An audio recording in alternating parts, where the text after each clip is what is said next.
pandemic. Of these, two statements were made outside the Monetary Policy Committee cycle, one in April 2020 at the outbreak of the COVID-19 crisis, and the other in May 2021, that is this year, at the peak of the second wave. Further, on two occasions, that is in March and May of last year, the MPC had to be advanced to take preemptive action to safeguard the economy from the ravages of the pandemic. Over this period, the Reserve Bank has taken more than 100 measures to proactively and decisively respond to the unprecedented crisis. While doing so, we have not been a prisoner of any rule book. We have not hesitated to take new and unconventional measures to keep the financial markets functioning and the market sentiments positive, provide liquidity to targeted sectors and institutions, and leverage on digital technologies to reach out to individuals and businesses. Thus, although the pandemic protocols do us part, technology ties us together. In this backdrop, the MPC met on 6th, 7th, and 8th October. Based on an assessment of the evolving macroeconomic and financial conditions and the outlook, the MPC voted unanimously to maintain status quo with regard to the policy repo rate, and by a majority of 5-1 to retain the accommodative policy stance.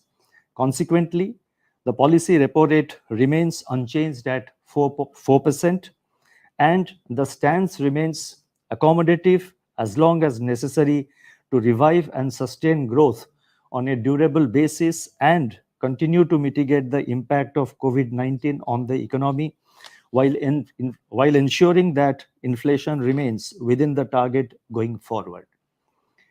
The marginal standing facility, that is MSF rate, and the bank rate remain unchanged at 4.25%. The reverse repo rate also remains unchanged at 3.35%.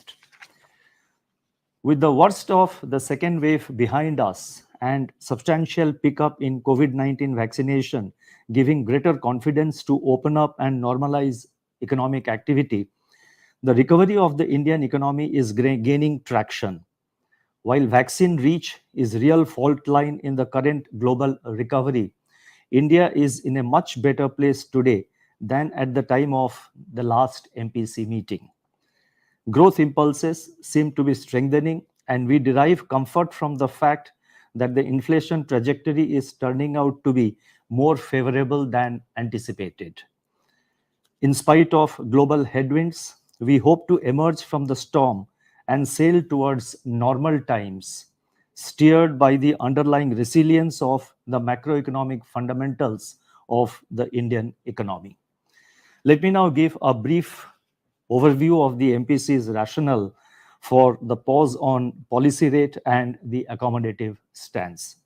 The MPC noted that economic activity over the last 2 months has broadly evolved in consonance with the MPC's August assessment and the outlook. CPI inflation during July-August has also turned out to be lower than anticipated. The actual outturn of real GDP growth in the first quarter at 20.1% was close to, albeit a little below the MPC's forecast of 21.4%. High-frequency indicators for the second quarter of this year suggest that economic activity has gained momentum, supported by ebbing of infections, the robust pace of vaccination, expected record Kharif food grain production, government's focus on capital expenditure, benign monetary and financial conditions, and buoyant external demand. Consumer price inflation softened during July-August, moving back into the tolerance band with an easing of food inflation, corroborating the MPC's assessment of the spike in inflation in May as transitory. Improvement in monsoon in September, the expected Kharif record production, adequate buffer stock of food grains, and lower seasonal pickup in vegetable prices are likely to keep food price pressures muted. Core inflation, however, remains sticky. Elevated global crude oil prices and other commodity prices, combined with acute shortage of key industrial components and high logistics costs, are adding to input cost pressures. Pass-through to output prices has, however, been restrained by weak demand conditions. The evolving situation requires close vigilance. Overall, aggregate demand is improving, but slack still remains. Output is still below pre-pandemic level, and the recovery remains uneven and dependent upon continued policy support. Contact-intensive services, which contribute about 40% of economic activity in India, are still lagging. Supply side and cost push pressures are impinging upon inflation, and these are expected to ameliorate with the ongoing normalization of the supply chains. Efforts to contain cost push pressures through a calibrated reversal of indirect taxes on fuel could contribute to a more sustained lowering of inflation and an anchoring of inflation expectations. Against this backdrop, the MPC decided to retain the prevailing repo rate at 4% and continue with the accommodative stance as stated in the last MPC statement. I would now like to provide an assessment of the growth and inflation scenario. Let me first focus on growth. According to release of National Statistical Office on 31st August, real GDP growth for first quarter of this financial year, at 20.1% exhibited resilience of the economy in the face of the destructive impact, especially in the face of the destructive impact of the second wave of COVID-19. Almost all components of GDP registered year-on-year growth, despite a sharp loss of momentum due to the second wave. Recovery in aggregate demand gathered pace in August-September. This is reflected in high-frequency indicators, namely railway freight traffic, port cargo, cement production, electricity demand, e-way bills, GST, and toll collections. The ebbing of infections, together with improving consumer confidence, has been supporting private consumption. The pent-up demand and the festival season should give further fillip to urban demand in the second half of current financial year. Rural demand is expected to get impetus from continued resilience of agricultural sector and record production of kharif food grains in 21-22 as per the first advance estimates. The improved level in reservoirs and early announcement of the minimum support prices for Rabi crops boost the prospects for Rabi production. The support to aggregate demand from government consumption is also gathering pace. Improvement in government capex, together with congenial financial conditions, could bring about an upturn in the much-awaited virtuous investment cycle. Pickup in import of capital goods and cement production point towards some revival in investment activity. According to our survey results, capacity utilization in the manufacturing sector, which declined sharply in the first quarter of 21-22 under the second wave, is assessed to have recovered in the second quarter, and further improvement is expected in the ensuing quarters. Critical support to aggregate demand also came from exports, which remained in excess of $30 billion for the seventh consecutive month in September 21, reflecting strong global demand and policy support. This augurs well for meeting our export target of $400 billion during the current financial year, that is 21-22. Recovery in services sector is also gaining traction. Gradual pickup in contact-intensive services, together with strong performance of technology-driven sectors, are likely to support the momentum. impact of elevated input costs on profit margins, potential global financial and commodity markets volatility, and a resurgence of COVID-19 infections, however, impart downside risks to the growth outlook. Taking all these factors into consideration, the projection for real GDP growth is retained at 9.5% for the current year, that is 21-22, and this consists of 7.9% in Q2, 6.8% in Q3, and 6.1% in Q4 of 21-22.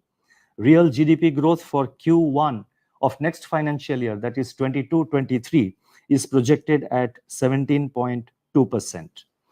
Let me now turn to inflation.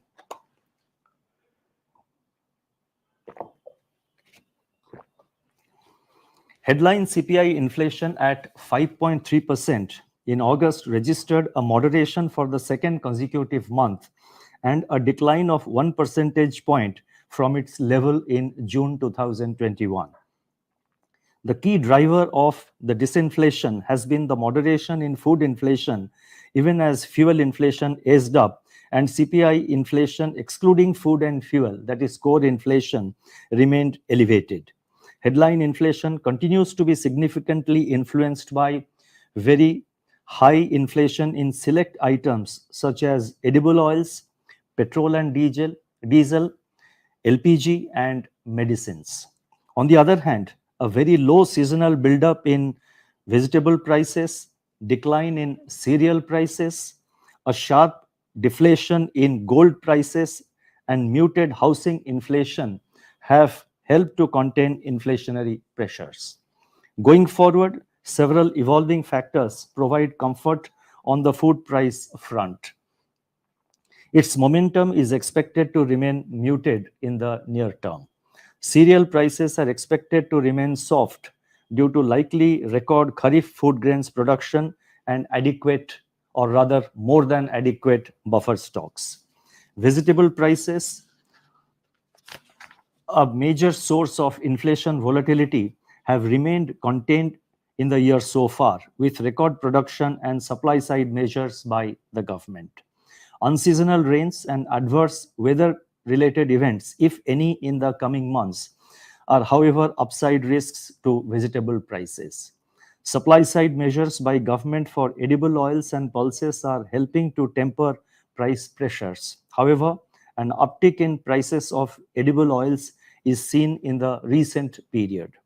Overall, the CPI inflation momentum is moderating, which combined with favorable base effects in the coming months, could bring about a substantial softening in inflation in the near term. Taking into consideration all these factors, CPI inflation is projected at, for the current year, the CPI inflation is projected at 5.3%, and the breakup for the quarter-wise breakup would be as follows. This 5.3 is for the full year, and quarterly projections I will now give.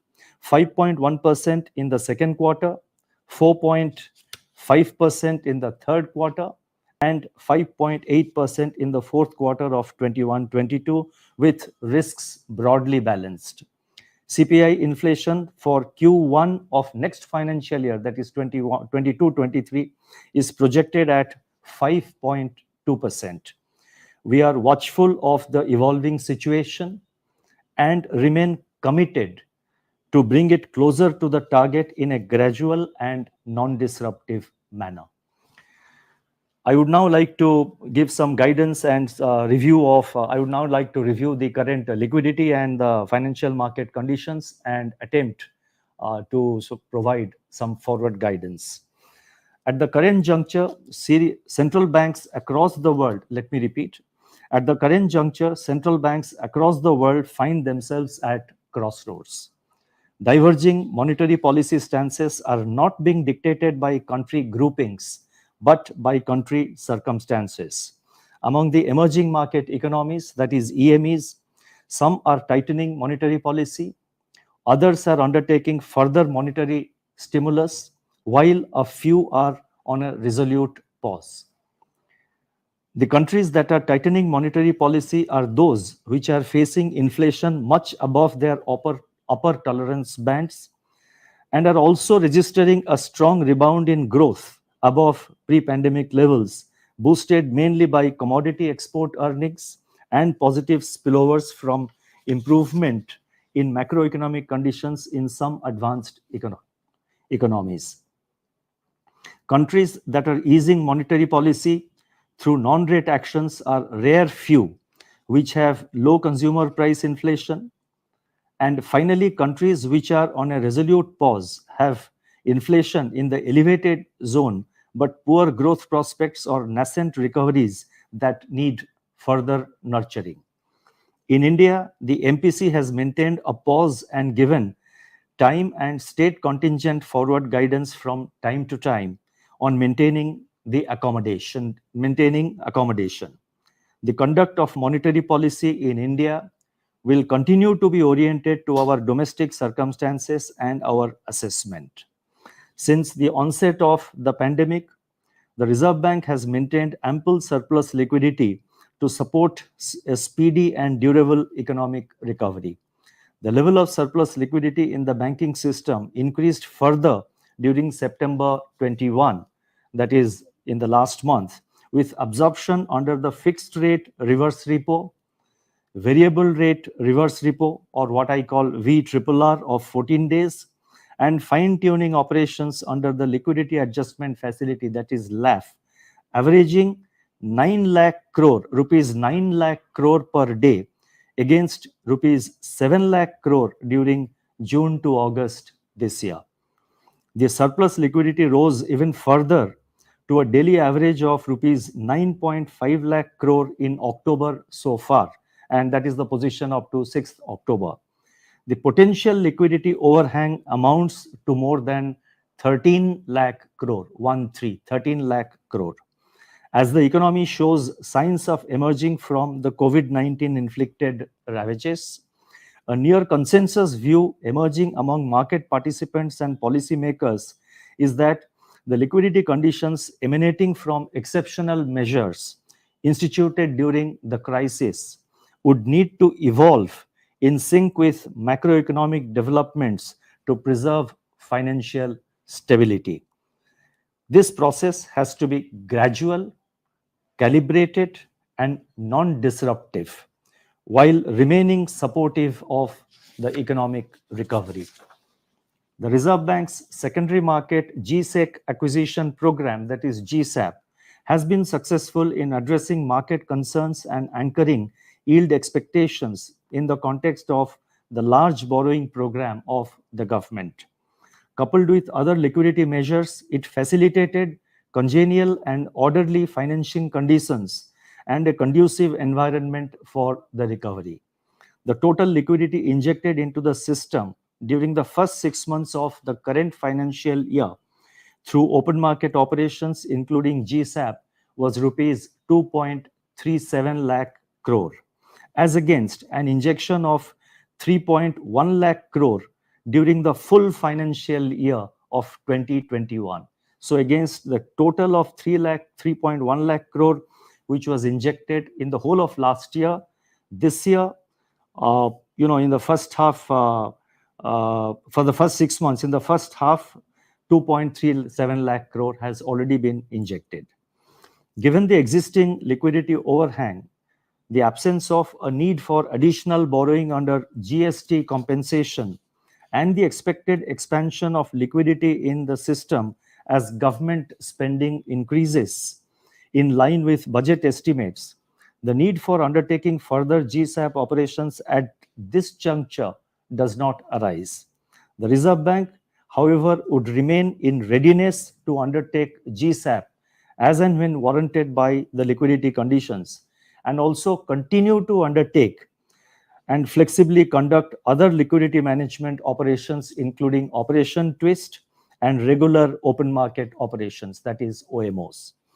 With the resumption of normal liquidity operations since mid-January 2021, the 14-day variable rate reverse repo, that is the 14-day VRRR auctions, have been deployed as the main instrument under the liquidity management framework.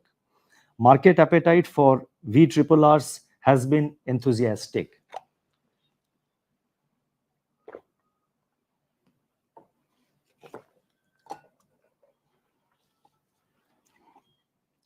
Moreover, the higher remuneration which VRRR offers vis-à-vis the fixed rate reverse repo is also rendering the VRRR relatively attractive.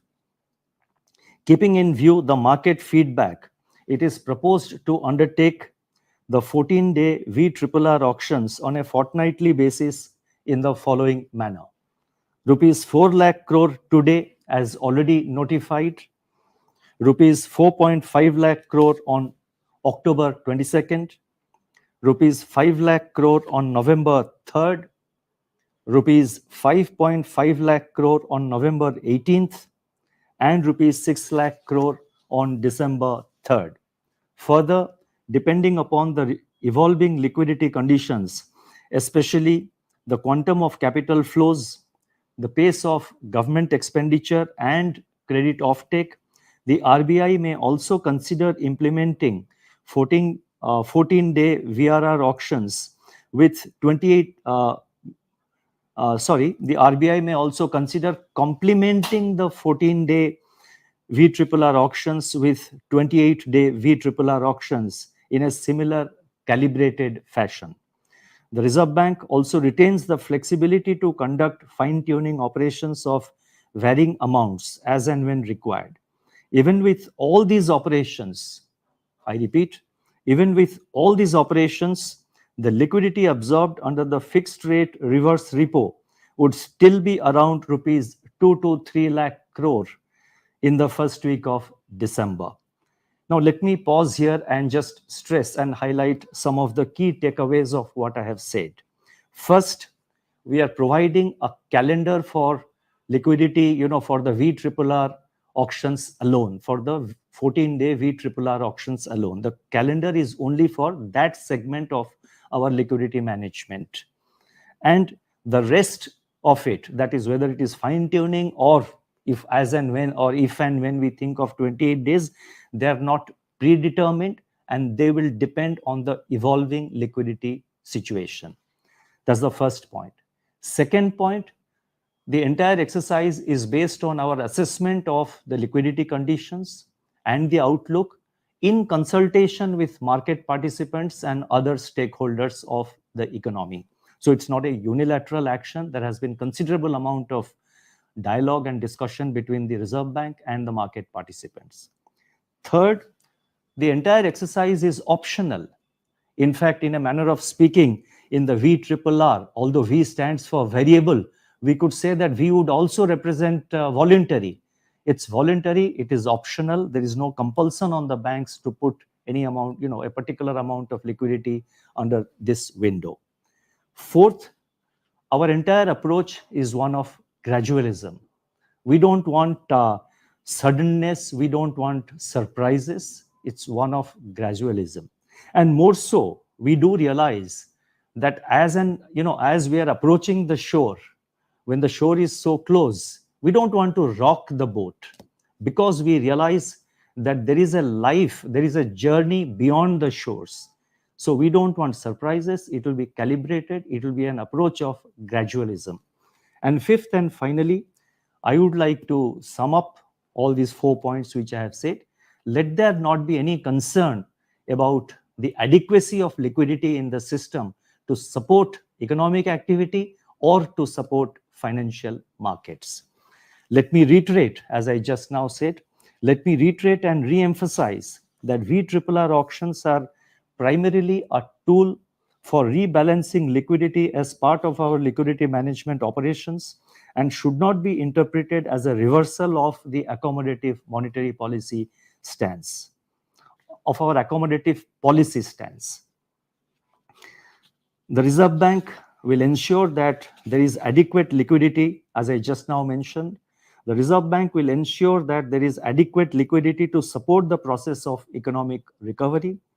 The Reserve Bank will continue to support the market in ensuring an orderly completion of the borrowing program of the government. And further, Our focus on orderly evolution of the yield curve as a public good also continues.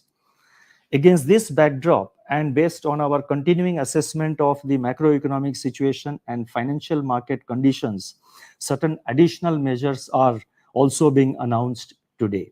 These details, the details of these measures are set out in the Statement on Developmental and Regulatory Policies, which forms the Part B of our monetary policy statement. And as you would be aware, a copy of my statement, the statement of the Monetary Policy Committee, including the Part B, which includes the announcements which I am going to make now, all that will be uploaded in the RBI website immediately after my address to you is over. Now, let me now highlight on these additional measures very briefly. The first one relates to on-tap special long-term repo operations, that is SLTRO for small finance banks. A special 3-year long-term repo operations, SLTRO of rupees 10,000 crore at the repo rate was introduced for small finance banks in May 2021. This facility is currently available till October 31st. Recognizing the need for continued support to small business units, micro and small industries, and other unorganized sector entities, it has been decided to expand this facility till 31st December and make it available on tap. The next announcement relates to introduction of retail digital payment solutions in the offline mode. A scheme to test technologies that enable digital payments even in remote areas where internet connectivity is either absent or barely available was announced in August 2020. Given the encouraging experience gained from the pilot tests, it is now proposed to introduce a framework for retail digital payments in offline mode across the country. This will further expand the reach of digital payments and open up new opportunities for individuals and businesses. The next announcement relates to enhancing transaction limit for IMPS to rupees 5 lakh. Immediate Payment Service, that is IMPS, offers instant domestic fund transfer facility 24/7 through various channels. In view of the importance of the IMPS system and for enhanced consumer convenience, it is proposed to increase the per transaction limit from rupees 2 lakh to rupees 5 lakhs. The next announcement relates to geotagging of payment system touchpoints. Ensuring wider availability of payment acceptance infrastructure throughout the country has been one of the priority areas for financial inclusion.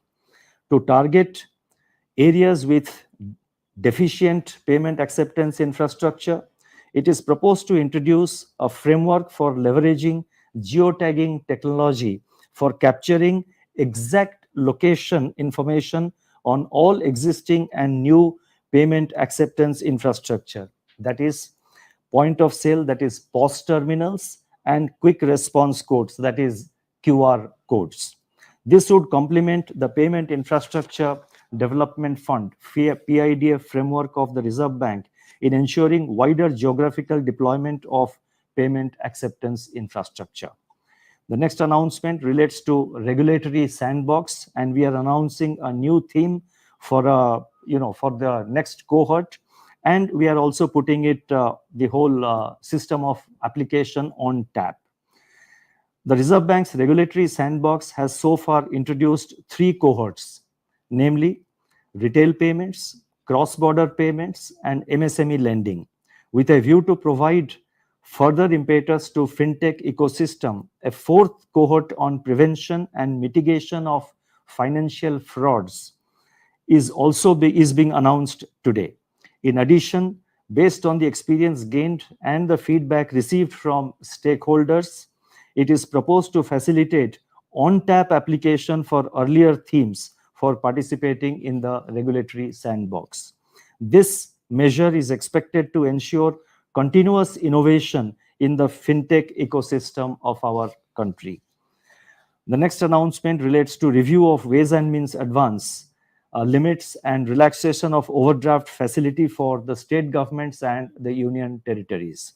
To help the states and union territories to manage their cash flows amidst continued uncertainties on account of the pandemic, it has been decided to continue with the interim enhancement of Ways and Means advance limits of rupees 51,560 crore for the states and union territories for a further period of 6 months, that is up to 31st March 2022. It has also been decided to continue with the liberalized measure, that is enhancement of the maximum number of days of overdraft in a quarter from 36 to 50 days, and the number of consecutive days of overdraft from 14 to 21 days up to March 31st, 22. Priority sector, next announcement relates to priority sector lending, permitting banks to on-lend through NBFCs, continuation of this facility for some more time. Considering the increased traction observed in delivery of credit by NBFCs to the underserved and unserved segments of the economy, bank lending to registered NBFCs other than microfinance institutions for on-lending to agriculture, MSME, and housing was permitted to be classified as priority sector lending. This facility, which was available from 13th August 2019 till September 30th this year, is being further extended for another 6 months up to 31st March 2022. And the final and the last announcement relates to internal ombudsman for NBFCs. The increased strength and reach of NBFCs across the country has necessitated various measures by the Reserve Bank for protection of customers of NBFCs. With a view to further strengthening the internal grievance redress mechanism of NBFCs, it has been decided to introduce the internal ombudsman scheme for certain categories of NBFCs having higher customer interface. And the circular, as and when it is issued, will spell out the details. It will be issued shortly. Let me now conclude and let me say as follows. If there is anything that the most trying and difficult past 18 months have taught us, it is to never doubt the indomitable human spirit which always rises to face mighty challenges. With our resilience and resolute commitment, we have learned to adapt, innovate, and turn challenges to opportunities. As we further accelerate the pace of economic recovery, it is important not to rest in the glory of what has been achieved, but work tirelessly on what remains to be done. As Mahatma Gandhi, whose birth anniversary we celebrated last week, had said, to lose patience is to lose the battle. Thank you. Stay safe, stay well. Namaskar.